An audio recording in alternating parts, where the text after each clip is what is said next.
ક્યારે એવું વિચાર્યું છે કે આપણે ચાલી કેવી રીતે શકીએ છીએ કે પછી ગાડી બ્રેક મારે છે તો તરત જ ઊભી કેવી રીતે રહી જાય છે? આ બધી અને આવી ઘણી બધી ક્રિયાઓ પાછળ એક જ અદૃશ્ય તાકાત કામ કરે છે, ઘર્ષણ. ચાલો આજે આ શક્તિશાળી બળની દુનિયામાં થોડા ઊંડા ઉતરીએ. આપણા બધા સાથે ક્યારેક ને ક્યારેક તો એવું બન્યું જ હશે કે ભીની ફર્શ પર પગ પડ્યો ને લપસી પડ્યા, ખરું ને? બસ એ એક જ સેકન્ડમાં આપણને ખબર પડી જાય છે કે ઘર્ષણ ન હોય તો શું થાય.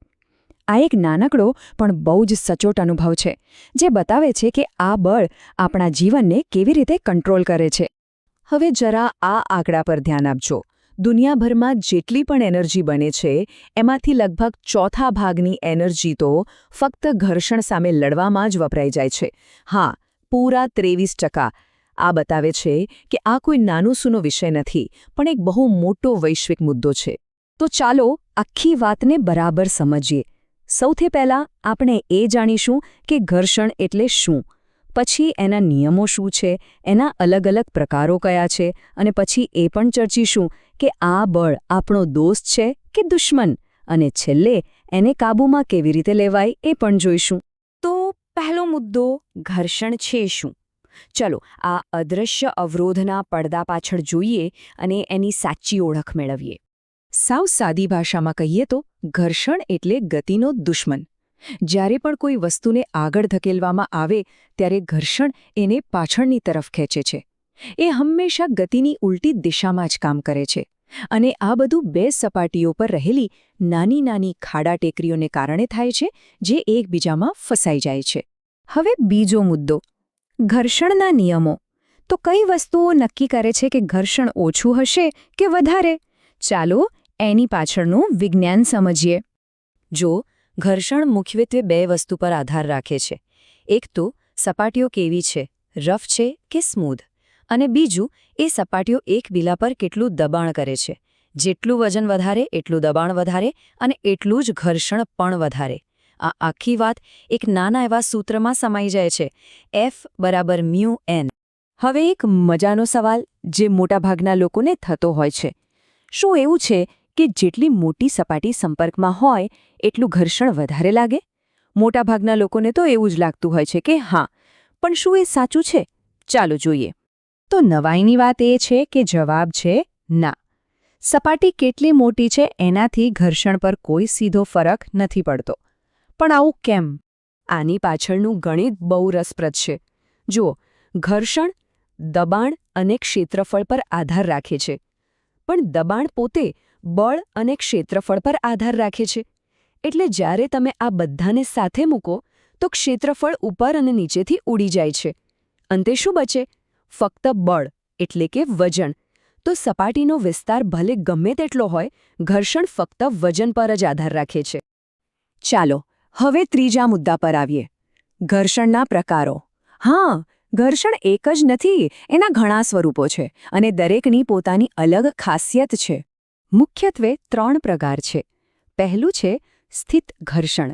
જ્યારે આપણે કોઈ ભારે વસ્તુને ધક્કો મારવાનું શરૂ કરીએ છીએ પણ એ ખસતી નથી. બીજું છે સરકતું ઘર્ષણ, જ્યારે એ વસ્તુ ખરેખર સરકવા લાગે છે. અને ત્રીજું છે લોટણ ઘર્ષણ, જ્યારે કોઈ વસ્તુ ગબડતી હોય, જેમ કે પૈડું. આ ત્રણેયમાં સ્થિત ઘર્ષણ સૌથી તાકાતવર હોય છે અને લોટણ ઘર્ષણ સૌથી નબળું. આ જ કારણ છે કે કોઈ ભારે વસ્તુને ખસેડવાનું શરૂ કરવું એ સૌથી અઘરું કામ છે. એકવાર એ ગતિમાં આવી જાય પછી એને ધકેલતા રહેવું થોડું સહેલું બની જાય છે. પૈડાની શોધને આટલી ક્રાંતિકારી કેમ ગણવામાં આવે છે? કારણ કે પૈડું સરકતા ઘર્ષણને લોટણ ઘર્ષણમાં બદલી નાખે છે. કોઈ વસ્તુને સરકાવવામાં બહુ બધી એનર્જી વેડફાય છે, પણ એ જ વસ્તુને ગબડાવવામાં ખૂબ જ ઓછી મહેનત પડે છે. આ એક સરળ વિચાર હતો, જેણે આખી દુનિયા બદલી નાખી. ચોથો મુદ્દો, મિત્ર કે શત્રુ? તો ઘર્ષણ આપણા માટે સારું છે કે ખરાબ? સાચો જવાબ છે બંને. ચાલો સમજીએ કેવી રીતે. એક રીતે જોઈએ તો ઘર્ષણ આપણો પાક્કો દોસ્ત છે. એના વગર આપણે ચાલી ન શકીએ, ગાડી રોકી ન શકીએ, અરે પેનથી લખી પણ ન શકીએ. પણ એ જ ઘર્ષણ આપણો દુશ્મન પણ છે. એ મશીનના પાર્ટ્સ ઘસી નાખે છે, બિનજરૂરી ગરમી પેદા કરે છે અને આપણી કિંમતી ઊર્જાનો બગાડ કરે છે. ખરેખર આ તો એક બેધારી તલવાર જેવું છે. ગાડીના ટાયર પર જે ડિઝાઇન હોય છે એ માત્ર શો માટે નથી હોતી. એ ખાંચા ખાસ ઘર્ષણ વધારવા માટે જ બનાવવામાં આવે છે, જેથી રસ્તા પર મજબૂત પકડ બની રહે. ખાસ કરીને વરસાદમાં આ ખાંચા પાણીને દૂર કરીને આપણને સુરક્ષિત રાખે છે. અને હવે આપણો છેલ્લો મુદ્દો, ઘર્ષણ પર નિયંત્રણ. જો ઘર્ષણ આટલું જ જરૂરી અને નુકસાનકારક બંને હોય તો આપણે એને આપણી જરૂરિયાત મુજબ કેવી રીતે વાપરી શકીએ? ચાલો જોઈએ કે આપણે આ બળને કેવી રીતે કાબૂમાં રાખીએ છીએ. ઘણીવાર આપણને વધારે ઘર્ષણની જરૂર પડે છે, જેમ કે પર્વત ચડવાના બૂટ, ગાડીના ટાયર કે પછી ખેલાડીઓના સ્પાઇક્સવાળા શૂઝ. આ બધી જ વસ્તુઓનો એક જ હેતુ હોય છે, પકડ મજબૂત કરવી. અહીં વધુ ઘર્ષણ એટલે વધુ સારી કામગીરી અને વધુ સલામતી. પણ અમુક જગ્યાએ આપણે ઘર્ષણથી છુટકારો મેળવવા માંગીએ છીએ. એના માટે આપણે તેલ કે ગ્રીસ જેવી વસ્તુઓ વાપરીએ છીએ, જેને લ્યુબ્રિકન્ટ કહેવાય છે. અથવા તો બોલ બેરિંગ જેવી અદ્ભુત શોધનો ઉપયોગ કરીએ છીએ, જેથી મશીનો સરળતાથી ફરી શકે. બોલ બેરિંગ એ ખૂબ જ સ્માર્ટ શોધ છે. એ સરકતા ઘર્ષણને અત્યંત કાર્યક્ષમ એવા લોટણ ઘર્ષણમાં ફેરવી નાખે છે. આમાં બે સપાટીઓ એકબીજા પર ઘસાતી નથી, પણ નાની નાની ગોળીઓ પર ગબડે છે. આનાથી ઘર્ષણ લગભગ ન બરાબર થઈ જાય છે. ઘર્ષણ ફક્ત જમીન પર જ નથી હોતું, એ હવા અને પાણીમાં પણ હોય છે, જેને ડ્રેગ કહેવાય છે.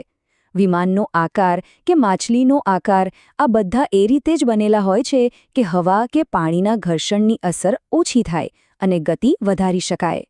તો એક વાત યાદ રાખવા જેવી છે, આપણે ભલે ગમે તેટલા પ્રયત્નો કરીએ, ઘર્ષણને કાબૂમાં કરી શકીએ છીએ, ઘટાડી શકીએ છીએ, પણ એને શૂન્ય નથી કરી શકતા, કારણ કે દુનિયામાં કોઈ પણ સપાટી 100% લીસી નથી હોતી. ઘર્ષણ એ આપણા ભૌતિક જગતની એક હકીકત છે. અને આ જ વાત આપણને ભવિષ્ય તરફ લઈ જાય છે. જેમ જેમ આપણે નેનોટેકનોલોજી અને સ્પેસ ટ્રાવેલ જેવા ક્ષેત્રોમાં આગળ વધી રહ્યા છીએ, તેમ ઘર્ષણને સમજવાની અને તેને કાબૂમાં લેવાની આપણી આવડત કઈ નવી શોધોને જન્મ આપશે? આ એક સવાલ છે જેનો જવાબ આવનારો સમય આપશે.